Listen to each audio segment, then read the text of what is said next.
Yo, yo, yo! Hope you all are having a fantastic week. I want to set off some time to make this video for all my beginners who wants to take their trading to the next level. And I think this is a crucial video you guys need to watch from the start to the end, where we will focus on what the financial market language is and try to learn some patterns to actually be more successful, so you don't sit there and wonder what the market will do, so you actually can predict something, you know, because the more you understand of the market, the more successful will you of course be. So how can we master financial language and of course the anatomy and psychology of each formation, right? The first thing we need to know is that how each candle work. All right, we know for sure, if you have been in TradingView, for example, which I mentioned in my last video, that each candle has a different time period of candle. We have everything from 1 minute to 5 minutes to 15 to 30 up to 1 day, even a 1 week. But each candle has 4 important factors from each candle, and that is where it opened, where it closed, the body, the upper shadow, lower shadow, the low, and the high. What does that mean? In this case, the white is bullish and the black is bearish. It can be different colors, it depends on your settings, but in this case, this is how it looks. All right, so when it opens and closes like a bullish, it means it's going to go up, right? And the low shows how low it has been. The shadow tells us, okay, it was there, but it has gone up. It went all the way up here, but it went back down. If it's a daily, you know, it's going to range from this bottom to this top, for example. And the bearish one is the opposite. It opens here and closes there. All right, easy as that. So what we're going to do now is that we're going to go through different type of candlesticks patterns to learn some more about the financial market language, right? So we have the doji. We can then start off with the doji. This is the candlestick that tells us nobody's in control anymore. Anything can happen, you know. However, it tells us if it's, for example, an uptrend and a doji occurs, it tells us that the momentum is slowing down. It can continue, but it also can go down, if you know what I mean.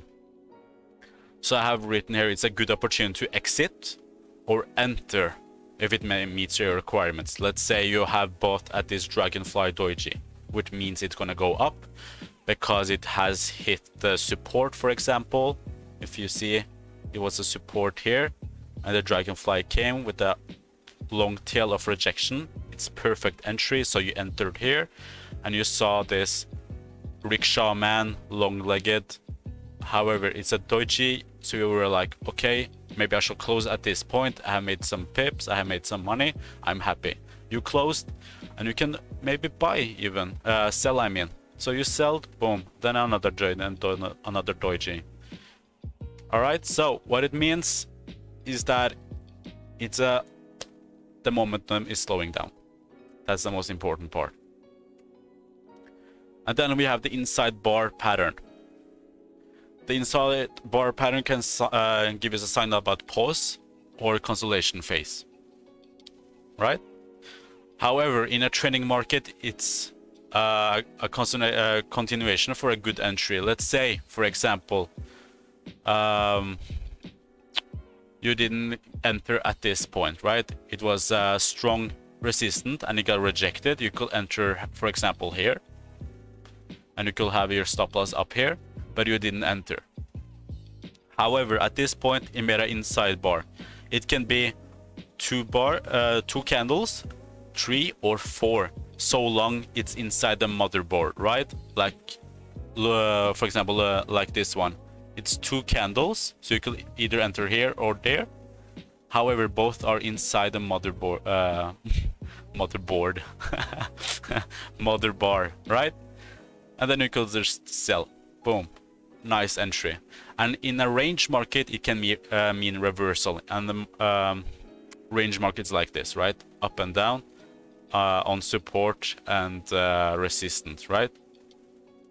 So when that comes, it means just a reversal up and down. That's a perfect entry for range. And then we have the engulfing bar. The engulfing bar exists in both bullish and bearish, and it gives a signal of exhaustion in the market, right? And let's say you have sold at this point, so you understand the psychology behind it. It drops all the way down here, and you see that it forms a bullish engulfing. What will you do? Of course, you're thinking this is going to turn, this is going to go up, we have lost power, right? So you're going to sell, close your sell position, and the buyers find interest, and they see that the buyers is taking control, they have formed a bottom, and they're going to push the market even harder, right?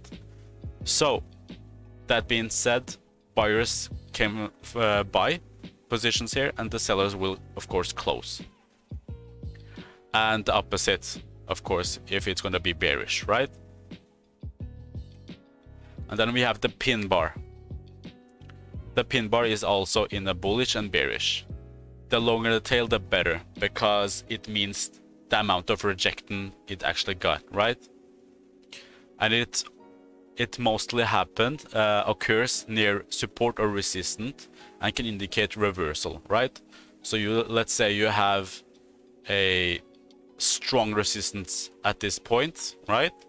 And then it got rejected and went down below the resistance again. That's a good sign that you should actually sell, because it didn't break the resistance, right?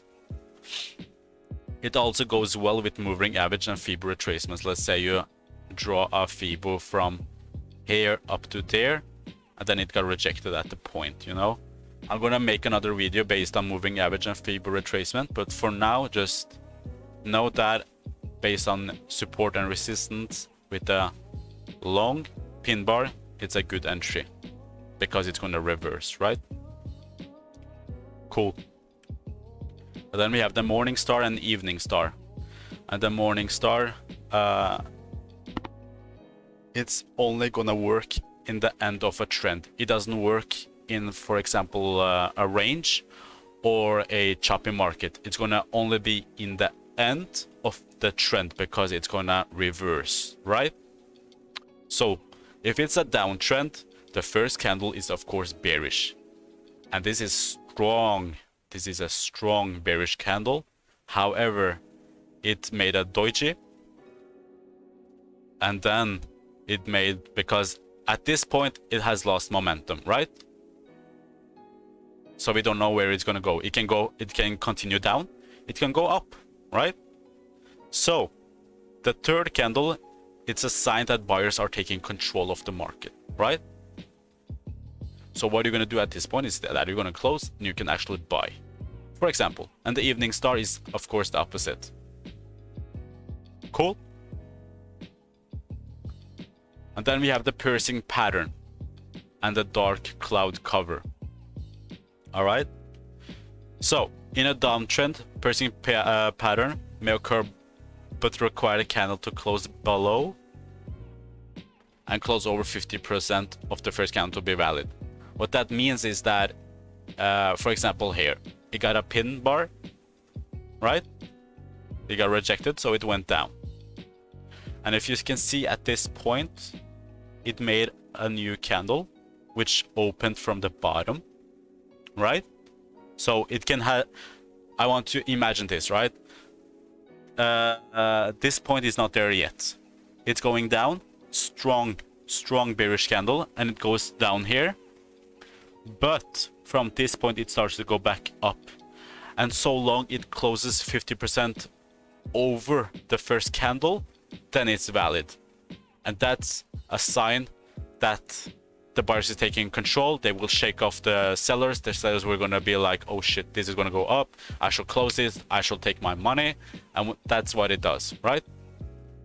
And the dark cloud cover is the opposite. It's just the same thing over 50%, but it's gonna be the opposite way, right? And then we get the Moribozu. All right, this is the easiest candle to recognize in the market, and the most important, of course. And this is the opposite of the doji, because the doji is like, it indicates indecision. We don't know where the market's gonna go, blah blah blah blah blah, right? However, if a Moribozu occurs, it can be a bullish and a bearish. If it occurs in a downtrend, it indicates a trend reversal, right? It tells us the bulls, the buyers, has taken control of the market, so this is going to go up. You should close your trade, right? And the opposite in an uptrend. If it's an uptrend and a bearish Moribozu occurs, it's going to go down. However, if a bullish Moribozu occurs in an uptrend, it's a sign of continuation. So it's a good entry point again. All right. So this is the last pattern. Thank you so much for watching. I will appreciate if you could like this video, share it so more people can actually see this video and take some learning from it. Also, if you could subscribe, I will appreciate that a lot. Thank you, and have a great weekend.